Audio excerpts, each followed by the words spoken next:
Donc, vous envisagez l'auto-hébergement de N8N. J'ai testé 4 plateformes différentes pour que vous n'ayez pas à le faire.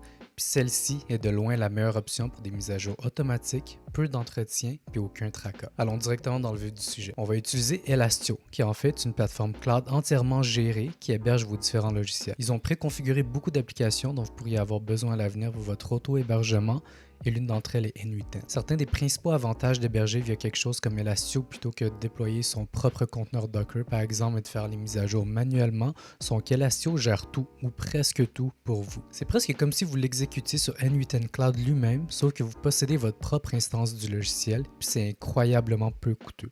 On parle d'environ 10 à 15 $ par mois selon le fournisseur que vous choisissez. Non seulement ça, mais Elastio gère tout le tracas et tous les aspects techniques pour vous. Donc avec une configuration rapide, vous obtenez des mises à jour logicielles puis des correctifs de sécurité faits pour vous. Donc maintenant, on va passer au processus de configuration. Allez donc sur elest.io comme vous le voyez à l'écran. Puis ce qu'on va faire, c'est prendre l'essai gratuit, ici Free Trial. On clique sur Free Trial. On arrive sur une page d'inscription. Évidemment, moi, je suis déjà inscrit, donc vous allez devoir vous inscrire en tant que nouvel utilisateur, puis c'est incroyablement simple. Vous allez juste vous connecter avec votre compte Google, votre email, votre GitHub ou peu importe la méthode que vous choisissez.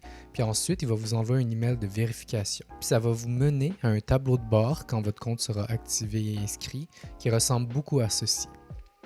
De votre côté, ce que vous allez voir sur cette page, c'est rien. Ça va être vite puisque vous venez d'activer un nouveau compte. Ce que vous allez devoir faire, c'est aller dans Service, dans la barre à gauche. Vous allez voir ici. On clique sur Service. Puis ensuite, vous allez voir que moi, personnellement, j'ai déjà N8N de configuré. Ça, c'est mon conteneur ici. Mais vous, vous allez créer un nouveau service. Donc, on va aller cliquer sur Create a New Service en haut à droite. Donc ici, on clique là-dessus. Puis le gros avantage ici, c'est qu'on n'a pas besoin de s'inquiéter de toute l'infrastructure parce que tout est déjà prédéfini et configuré en termes d'infrastructure pour N8N à même sur Elastio. Tout ce qu'on a à faire, c'est taper N8N ici dans la barre de recherche, N8N. Puis vous voyez qu'ils ont déjà le tout. On va donc le sélectionner. Puis maintenant, ce qu'on doit faire, c'est choisir notre fournisseur de cloud. Je ne m'inquiéterai pas trop de ça si vous ne comprenez pas les subtilités, mais en gros, il y a différents fournisseurs de services cloud, puis ils vont héberger notre serveur qu'on va utiliser. Un peu comme si vous vous inscriviez sur N8N Cloud, N8N utiliserait probablement l'un de ces fournisseurs pour héberger votre instance. Honnêtement, Hetzner est un très bon choix, c'est fiable et c'est peu cher. Puis si je descends ici, vous allez voir que le prix mensuel indiqué justement, c'est d'environ 15 $ par mois. Personnellement, je paye entre 15 et 16 $ selon mon utilisation pour l'instance la plus petite. Vous pouvez jeter un œil aux différentes options puis regarder les prix. DigitalOcean est légèrement moins cher, mais je recommande simplement de prendre Hetzner de base. C'est super fiable, il y a une bonne taille de plan, puis ça ne vous fera pas défaut. Puis vous allez continuer de recevoir des mises à jour. Ensuite, ce qu'on va faire, c'est qu'on va sélectionner la région du service cloud. Mais encore une fois, je vous recommanderais d'y aller par la valeur par défaut. Pas besoin de se soucier tant que ça de tous ces éléments-là. La seule chose à noter, c'est que bien sûr, moi, je suis à Montréal au Canada, donc je vais aller ici sur North America.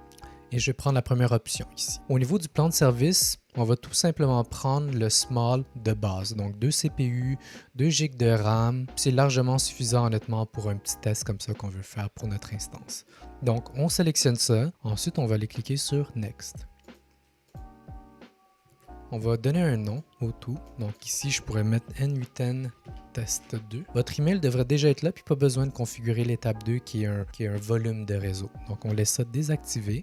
Ensuite, on va y aller avec le niveau de support 1 qui est de base. En gros, ça signifie que vous allez avoir 7 jours de données sauvegardées dans N8N lui-même. Donc on va y aller avec ce niveau de support-là qui est très correct pour notre première instance test. Ensuite, on va voir à droite, il y a un bouton qui est appelé Create Service, juste là. Une fois que c'est fait, une fois que vous allez cliquer dessus, le service va se déployer. Là, je ne vais pas le faire, mais vous allez voir de votre côté, vous allez recevoir l'équivalent de ce qui se trouve à l'écran ici. Ça devrait prendre environ 10 à 15 minutes pour devenir actif par contre. Puis ensuite, vous pourrez y accéder. Donc, vous allez faire la même chose qu'ici. Par exemple, si je rentre dans mon service N8N-Demo, qui est le premier que j'ai créé, vous allez être dans l'onglet Overview, cliquez sur le bouton Display Admin UI,